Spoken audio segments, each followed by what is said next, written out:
जय श्री महाकाल भक्तों। आज कालों के काल महाकाल का एक अद्भुत चमत्कारी मंत्र आप सबके सामने लेकर आए हैं।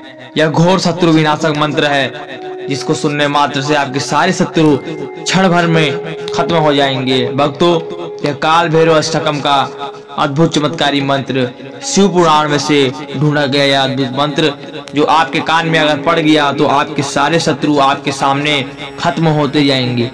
जितने भी शत्रु आपके घर में भटक रहे हैं या आपके धन की प्राप्ति आपके घर में नहीं हो पा रही है और शत्रु विनाशक परेशान कर रहे हैं, तो भक्तों अब आप बिल्कुल परेशान ना हो। यह मंत्र मात्र 11 मिनट सुन ले, उसके बाद आपके सारे शत्रु खत्म हो जाएंगे और सारे बीमारी रोग सब नष्ट हो जाएंगी और जो घर में भटक रही हैं उन सब का सर्वनाश हो जाएगा। आइए भक्तों, मंत्र का श्रवण करते हैं। आपकी मनोकामना महादेव के कान तक टकराएगी और वह अवश्य आपकी सारी मनोकामना पूर्ण कर देंगे। इतना धन का लाभ होगा कि आपने तो जिंदगी में कभी सोचा नहीं होगा। तो आइए भक्तों, मंत्र का उच्चारण करते हैं। ओम तत्पुरुषाय विद्महे महादेवाय धीमहि तन्नो रुद्रः प्रचोदयात्। ओम तत्पुरुषाय विद्महे महादेवाय धीमहि तन्नो रुद्रः प्रचोदयात्। ओम तत्पुरुषाय विद्महे महादेवाय धीमहि तन्नो रुद्रः प्रचोदयात्। ओम तत्पुरुषाय विद्महे महादेवाय धीमहि तन्नो रुद्रः प्रचोदयात्।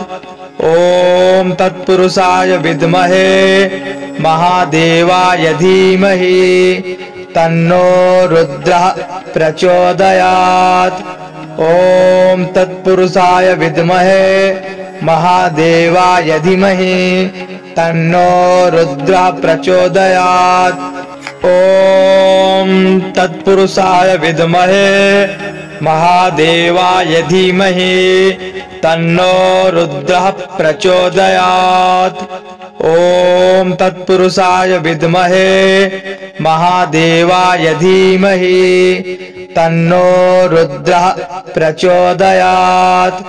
ओम तत्पुरुषाय विद्महे महादेवाय धीमहि तन्नो रुद्रः प्रचोदयात्। ओम तत्पुरुषाय विद्महे महादेवाय धीमहि तन्नो रुद्रः प्रचोदयात्। ओम तत्पुरुषाय विद्महे महादेवाय धीमहि तन्नो रुद्रः प्रचोदयात्।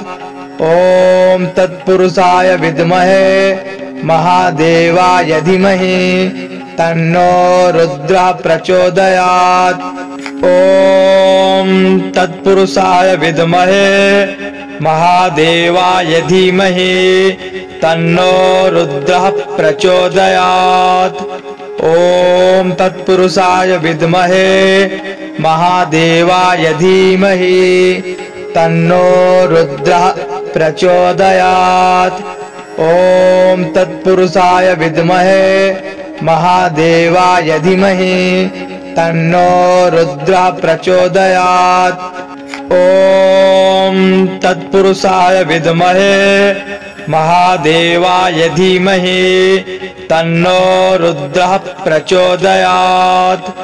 ओम तत्पुरुषाय विद्महे महादेवाय धीमहि तन्नो रुद्रः प्रचोदयात्। ओम तत्पुरुषाय विद्महे महादेवाय धीमहि तन्नो रुद्रः प्रचोदयात्। ओम तत्पुरुषाय विद्महे महादेवाय धीमहि तन्नो रुद्रः प्रचोदयात्। ओम तत्पुरुषाय विद्महे महादेवाय धीमहि तन्नो रुद्रः प्रचोदयात्। ओम तत्पुरुषाय विद्महे महादेवाय धीमहि तन्नो रुद्रः प्रचोदयात्। ओम तत्पुरुषाय विद्महे महादेवाय धीमहि तन्नो रुद्रः प्रचोदयात्। ओम तत्पुरुषाय विद्महे महादेवाय धीमहि तन्नो रुद्रः प्रचोदयात्। ओम तत्पुरुषाय विद्महे महादेवाय धीमहि तन्नो रुद्रः प्रचोदयात्। ओम तत्पुरुषाय विद्महे महादेवाय धीमहि तन्नो रुद्रः प्रचोदयात्। ओम तत्पुरुषाय विद्महे महादेवाय धीमहि तन्नो रुद्रः प्रचोदयात्।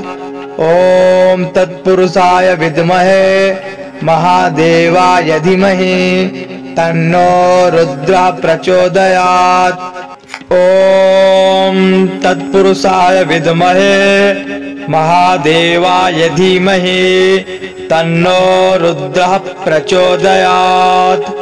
ओम तत्पुरुषाय विद्महे महादेवाय धीमहि तन्नो रुद्रः प्रचोदयात्।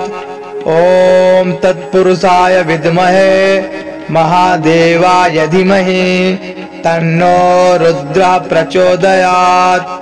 ओम तत्पुरुषाय विद्महे महादेवाय धीमहि तन्नो रुद्रः प्रचोदयात्।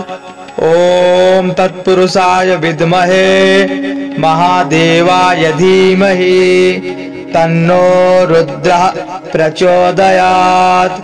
ओम तत्पुरुषाय विद्महे महादेवाय धीमहि तन्नो रुद्रः प्रचोदयात्। ओम तत्पुरुषाय विद्महे महादेवाय धीमहि तन्नो रुद्रः प्रचोदयात्। ओम तत्पुरुषाय विद्महे महादेवाय धीमहि तन्नो रुद्रः प्रचोदयात्। ओम तत्पुरुषाय विद्महे महादेवाय धीमहि तन्नो रुद्रः प्रचोदयात्। ओम तत्पुरुषाय विद्महे महादेवाय धीमहि तन्नो रुद्रः प्रचोदयात्।